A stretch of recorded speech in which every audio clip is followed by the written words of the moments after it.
వెనకున్నటువంటి వాళ్ళు కూడా దయచేసి మరొక 2 నిమిషాల్లో ప్రమాణ స్వీకార మహోత్సవం ఉంటుంది. దయచేసి తమ తమ స్థానాల్లో కూర్చోవాల్సిందిగా కోరుతున్నాం.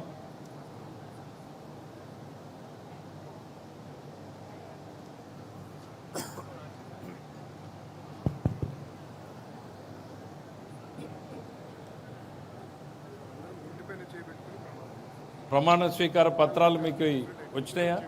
కింద ఇచ్చారా? శంకర్ కాపీస్ ఇచ్చారా? కాపీస్ అటువైపు. ఓకే.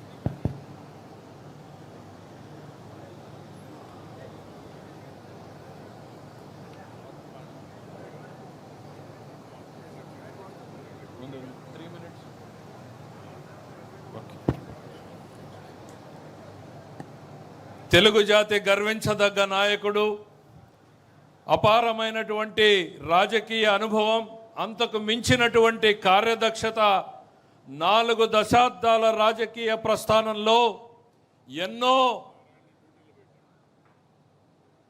ఎత్తులను చూసినటువంటి వ్యక్తి. ప్రతిరోజు ప్రతి సంవత్సరం చరిత్రను సృష్టిస్తూనే ఉంటాడు. ఆయన సృష్టించినటువంటి చరిత్రను మళ్ళీ తిరిగి రాస్తూనే ఉంటాడు. ఆయన అభివృద్ధి, సంక్షేమం 2 కళ్ళుగా ఆయన రాజకీయ ప్రస్థానం సాగితే, ఆ రాజకీయ ప్రస్థానంలో ఆయన చూడని ఎత్తులు లేవు, ఆయన పడని కష్టాలు లేవు, ఎదుర్కోని సమస్య లేదు, ఎదుర్కోనటువంటి సంక్షోభము లేదు. ఎదురొడ్డి నిలిచాడు, మన ముందు నిలిచాడు, మేరు నగ ధీరుడిలాగా నిలిచాడు, గెలిచాడు. 1984 సంక్షోభం నుండి, 2004 నుండి 14 ప్రతిపక్షం నాటి సంక్షోభం, మొన్నటికి మొన్న రాక్షస పాలనలో జరిగినటువంటి సంక్షోభం, అన్ని ఆటుపోట్లను నిలబడి ఎదుర్కొని మనల్ని నిలబెట్టినటువంటి మన మహోన్నతమైనటువంటి నేత, మనందరి ప్రియతమ ముఖ్యమంత్రి శ్రీ నారా చంద్రబాబు నాయుడు గారు మనందరి చేత ఈరోజు ప్రమాణ స్వీకారం చేయిస్తారు. అందులో అత్యంత ప్రధానమైనటువంటి తెలుగుదేశం పార్టీలో మరొక చారిత్రాత్మక ఘట్టం ఇవాళ జరుగుతూ ఉంది. పసుపు దళాన్ని, రాజకీయ శక్తిగా ఉన్నటువంటి పసుపు దళాన్ని ఒక అజేయ శక్తిగా మార్చి అపురూప విజయానికి బాటలు వేసినటువంటి యువశక్తి, అరాచకమే అధికారం అనుకున్నటువంటి వారికి, విధ్వంసమే తమ మార్గమని నమ్మినటువంటి గత పాలకులకు వెనుక పుట్టిస్తూ సాగించినటువంటి యువగళం పాదయాత్రతో పల్లె నుండి పట్నం వరకు, రైతుల నుండి యువకుల వరకు ప్రతి ఒక్కరిని తన వైపు మరల్చుకొని ఈ రాక్షస పాలన మీద తొలి తిరుగుబాటు చేసినటువంటి శ్రీ నారా లోకేష్ గారు ఈరోజు వర్కింగ్ ప్రెసిడెంట్గా ప్రమాణ స్వీకారం చేస్తున్నటువంటి సమయం ఇది. ఆసన్నమైంది ఆ సమయం. దయచేసి అందరూ తమ తమ స్థానాల్లో లేచి నిలబడాల్సిందిగా కోరుతున్నాం. తమ చేతుల్ని గుండెకి దగ్గరగా పెట్టుకుని అధ్యక్షుల వారు చెప్పేటువంటి ప్రమాణ పత్రాన్ని చదవాల్సిందిగా కోరుతున్నాం. Thank you.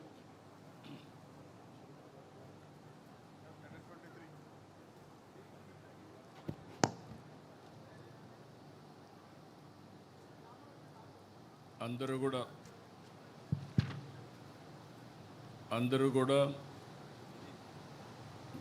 గుండె మీద చేయబెట్టుకొని ప్రమాణం చేయాలి ఆత్మసాక్షిగా. తెలుగుదేశం పార్టీ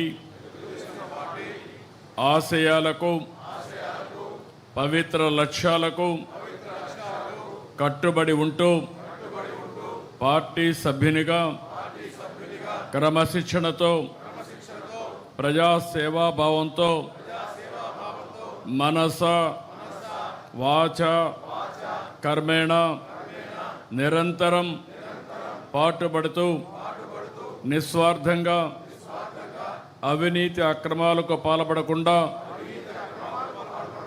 దీక్షా దక్షతలతో అంకిత భావంతో తెలుగుదేశం ప్రతిష్టను, ప్రతిపత్తిని పరిరక్షించేందుకు ఎల్లప్పుడూ కృషి చేస్తూ పార్టీ మరియు ప్రజలు నాపై ఉంచిన విశ్వాసాన్ని వమ్ము చేయకుండా నిత్య చైతన్యంతో పార్టీకి ఉజ్వల భవిష్యత్తు కల్పించేందుకై నా వంతు కర్తవ్యాన్ని విధులను బాధ్యతాయుతంగా నిర్వహించగలనని ప్రమాణం చేస్తున్నాను.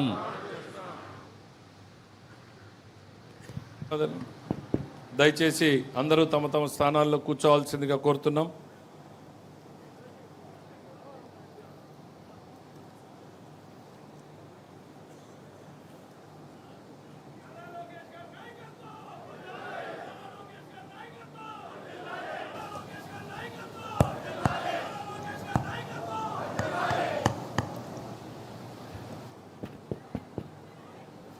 ఇక నూతనంగా ఎంపికైనటువంటి కార్యవర్గానికి దశను దిశను భవిష్యత్ నిర్దేశనాన్ని చేయడానికి మన ప్రియతమ నేత జాతీయ పార్టీ అధ్యక్షులు ముఖ్యమంత్రి గారు శ్రీ నారా చంద్రబాబు నాయుడు గారు మనల్ని ఉద్దేశించి ప్రసంగించాల్సిందిగా సవినయంగా ఆహ్వానిస్తున్నాం.